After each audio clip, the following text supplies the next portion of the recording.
Uma linda, maravilhosa e abençoada noite a cada um de vocês. Vocês precisam tomar posse como a melhor noite da vida de cada um de vocês. Ele já preparou a melhor noite, assim como ele já preparou o melhor dia. Independente das circunstâncias, temos que tão somente agradecer. Deus sempre quis e quer o melhor para os seus filhos. Então todos nós, sendo seus filhos, teremos os melhores dias, teremos as melhores noites de nossas vidas. Isso é andar por fé, isso é viver por fé, isso é tomar posse. O justo viverá pela fé. Não vivemos por obras, não andamos através das obras, não vivemos debaixo de preceitos, de rudimentos. Não somos livres nele. Então, eu lhes desejo uma excelente e maravilhosa noite a cada um de vocês. Ao deitar, durma tranquilo, logo pegue no sono e ao levantar, agradeça a Ele pelo dia que virá. Queridos, eu estou aqui para gravar mais uma pérola da graça de Deus, uma palavra que traz conforto, traz consolo, que nos faz crescer cada vez mais no entendimento e no conhecimento de Deus, uma palavra sólida que só nos faz alimentar e nos traz uma tranquilidade. Queridos, o tema de hoje é: entenda porque muitos fazem parte de um sistema religioso doutrinal e não sabem. Nesta mensagem você vai entender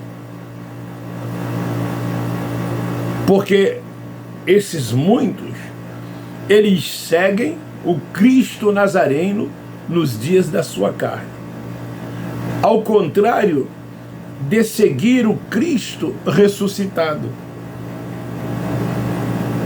Você vai entender. Eu quero ler aos Romanos capítulo 7, versículo 4, que diz assim: assim, meus irmãos, também vós estáis mortos para a lei pelo corpo de Cristo. Em Mateus capítulo 15, 24, diz que ele veio cumprir a lei e buscar e salvar as ovelhas perdidas da casa de Israel. O apóstolo Paulo, que recebeu a revelação da graça de Deus, ele se dirige aos irmãos lá em Roma, dizendo assim: meus irmãos, vós já estáis mortos para a lei pelo corpo de Cristo. Vocês não devem mais viver debaixo dos rudimentos da lei. Ele veio para cumprir a lei e salvá-los, para que sejais do outro,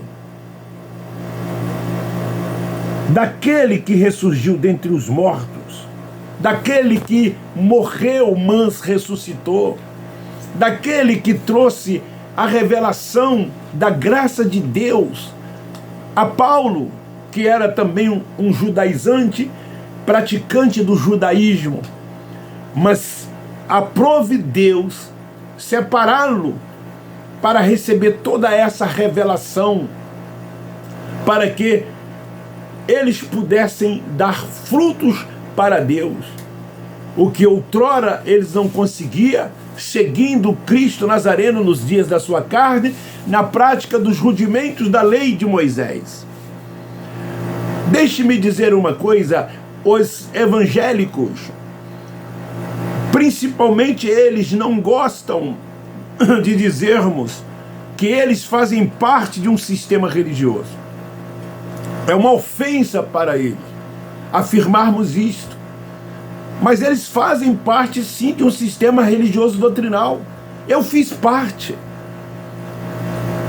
E achava que eu estava certo, que lá era o meu lugar e que tudo quanto eu ensinava era correto, que tudo quanto eu aprendi estava certo, fazendo obras, praticando ritos, liturgias, cerimoniais, debaixo de uma aspa cobertura espiritual de um simples mortal que se auto-intitulava com uma nomenclatura, ora de evangelista, ora de pastor, ora de bispo, ora de apóstolo.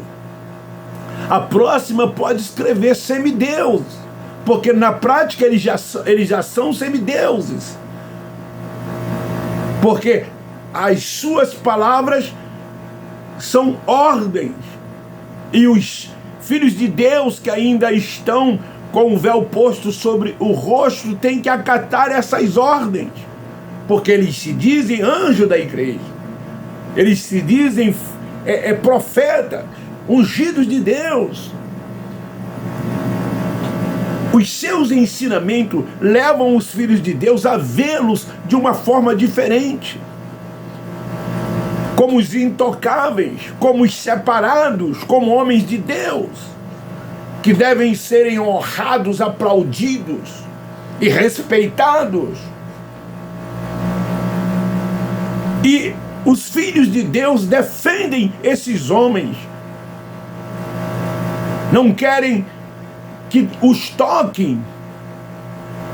Inclusive eles usam muito aquele texto lá de Salmo: não toqueis no ungidos de Deus, porque eles passaram para os filhos de Deus que eles são ungidos de Deus, quando na verdade não são ungidos de Deus, porque o entendimento acerca nas escrituras de ungidos de Deus tem uma outra conotação.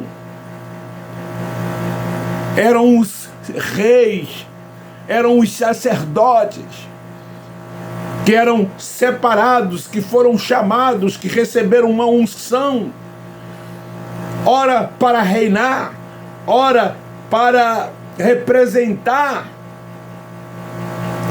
o povo diante de Deus. Sim, eles eram ungidos.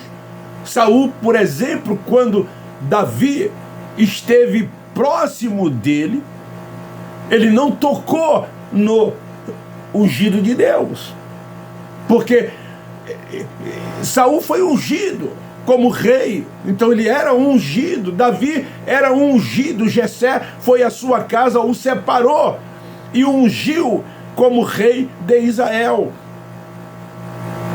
Elias, quando estava próximo de terminar o seu ministério, e que ele fugiu para o monte Horebe para se esconder de Deus por causa da perseguição de Acabe e de Jezabel, a voz de Deus lhe soou aos ouvidos dizendo: desce e vai, pois tu ainda tens missões para realizar, ungir Azael, rei, salvo engano, da Síria, e Jeú como rei.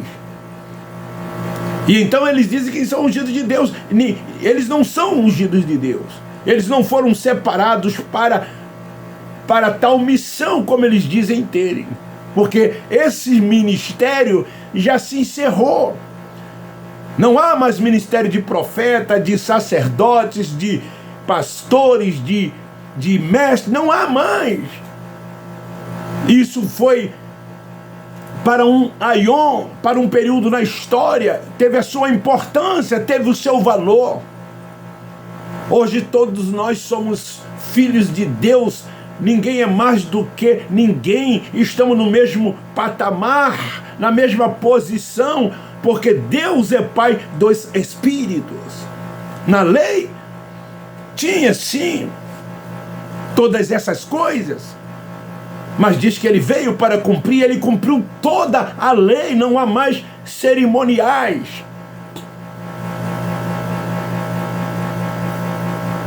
E de certo modo, eles até têm razão quando não gostam de serem chamados, de fazerem parte de um sistema religioso.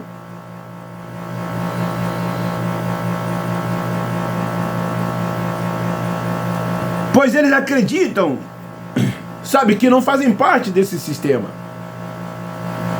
Se você perguntar, eles dizem, não, eu não faço parte de um sistema religioso. Eles acham que estão fazendo a obra de Deus. Muitos que hoje romperam com esse sistema, quando lá estavam, acreditavam não fazer parte desse sistema, como eu também não acreditava que fazia parte de um sistema religioso doutrinal.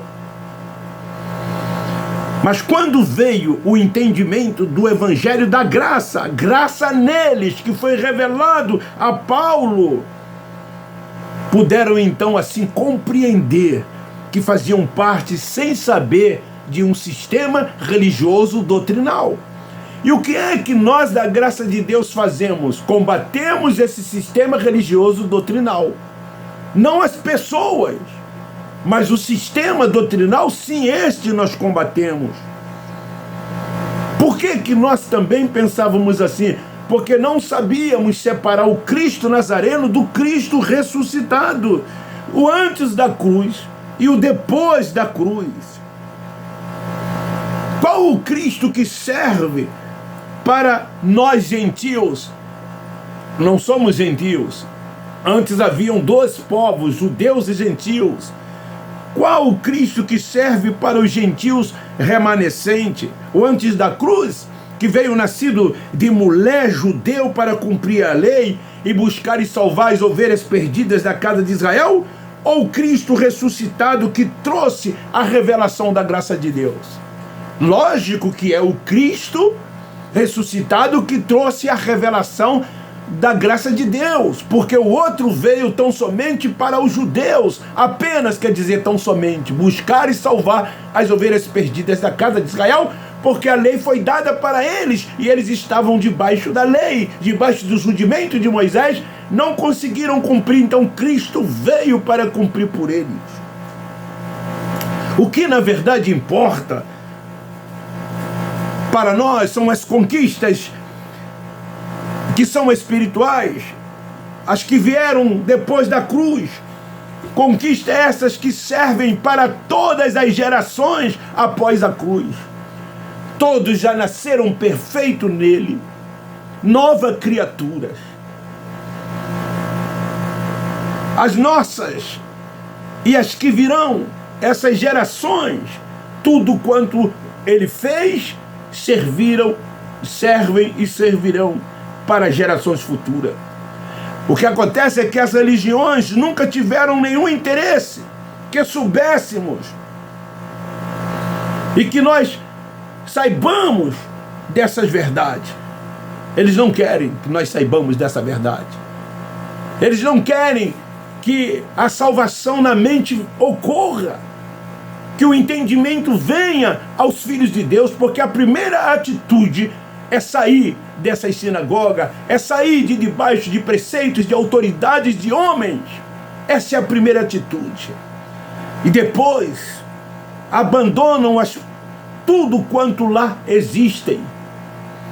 Porque essas pessoas que se dizem líderes, eles têm seus interesses, porque eles lá têm títulos, têm primazia, têm status, têm interesses financeiros, que é o maior dentre eles. E eles não querem perder isso. Por isso que eles não querem que o entendimento venha para os filhos de Deus. Eles não querem que essas verdades que foram reveladas ao apóstolo Paulo vos liberte desse maldito sistema que é cruel, perverso, corrupto e mau. Eles não querem isso. Caso ocorra um corte aqui, eu vou encerrar, tá? porque o meu telefone está dando umas coisas aqui que nem eu mesmo estou entendendo. E às vezes eu estava gravando uma segunda parte e não vou fazer mais isso. Na hora que pifar, ali eu paro, ali eu concluo. Mas para romper com tudo isso, não basta a pessoa querer. Esse entendimento quem dá é o Espírito Santo. Somente Ele pode trazer esta revelação. Somente Ele pode tirar o véu. Esse entendimento não se busca nos bancos das faculdades teológicas, dos seminários, dos institutos bíblicos, nesses cursos que eles fazem dentro desses lugares, ensinando hermenêutica, homilética e outras, escatologia. Não se adquire. Eu fui professor, como eu já disse, eu fui aluno. E esse entendimento não veio, por quê? Porque estava cego. Cego guiado por cego. Fui cego guiando cego. Então o entendimento não veio. Cria que aquele lugar ali, onde há esse sistema religioso doutrinal, na verdade estão fazendo a obra de Deus, cumprindo o ID de Jesus, para que as pessoas se arrependam dos seus pecados e o aceitem como Salvador. Porque é isto que eles colocaram na mente dos filhos de Deus que lá estão. A tal obra de Deus. Irmão, vamos fazer a obra de Deus. Você precisa fazer a obra de Deus. Eu nunca esperava que essa revelação fosse dessa forma, dessa maneira.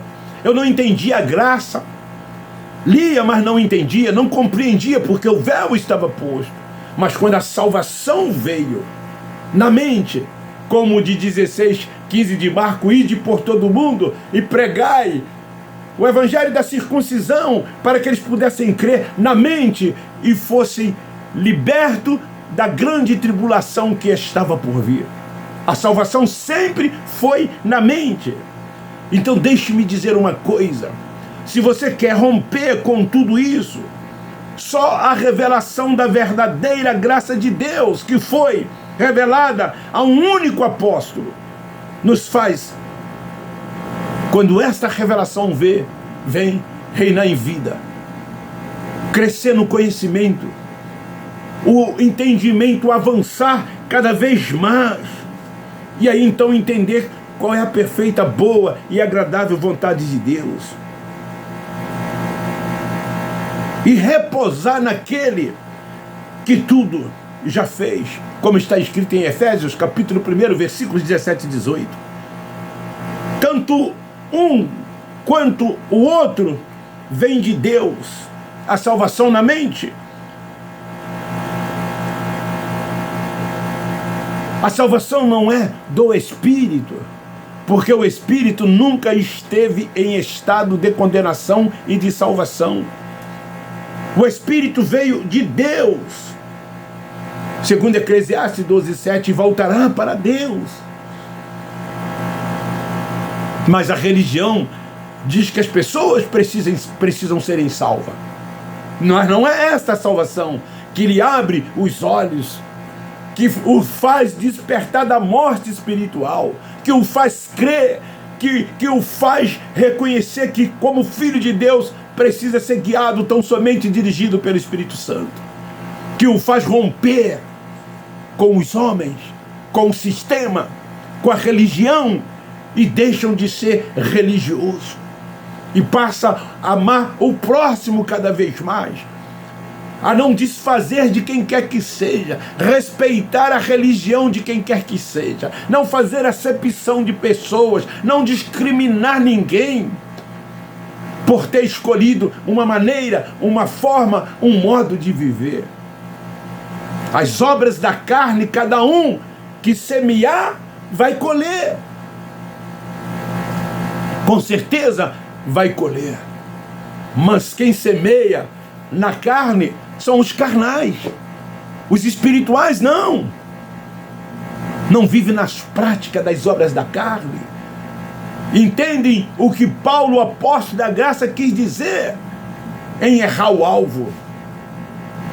E lá está listado no livro de Gálatas Os espirituais não vivem naquelas práticas, mas os carnais sim. Isso é libertinagem. Liberdade é uma outra coisa. É o que nós, quando temos entendimento do Evangelho da Graça, vivemos. Liberdade nele, no Espírito. Ele é o Senhor, Ele é soberano, Ele reina sobre tudo e todos. Tudo é dele. A graça nos mostra isso. A graça nos revela tudo isto. O alimento é sólido. Nos tornamos adultos, não somos mais meninos alimentados com leite dentro desse sistema doutrinal religioso. Uma palavra forte, sólida, que vem do coração de Deus, se assim eu posso dizer, para o nosso entendimento. Então fica aí esta palavra, entenda porque muitos fazem parte de um sistema religioso doutrinal. Está explicado aqui. Eu estou esclarecendo o porquê que muitos fazem parte de um sistema religioso doutrinal. Eles optaram por seguir o Cristo Nazareno, a fazer tudo quanto ele fez, como eu tenho dito de vez em quando. Eram 613 as leis do Torá para os judeus, mas muitos dos religiosos evangélicos hoje continuam fazendo, seguindo, estando debaixo dos rudimentos da lei de Moisés. Essas são as tais obras. Irmão, vamos fazer, tem que fazer. É a justiça própria. É isso que acontece dentro desses lugares. Não sabe, não tiveram ainda a revelação da graça de Deus, mesmo que eles digam que estão debaixo da graça. Mas as suas práticas, os seus comportamentos não retratam a verdadeira graça de Deus. Graça neles, graça neles, graça neles. Divulgue, compartilhe. Quem não é inscrito, se inscreva, dê um like. Eu termino dizendo, nós da graça de Deus amamos vocês.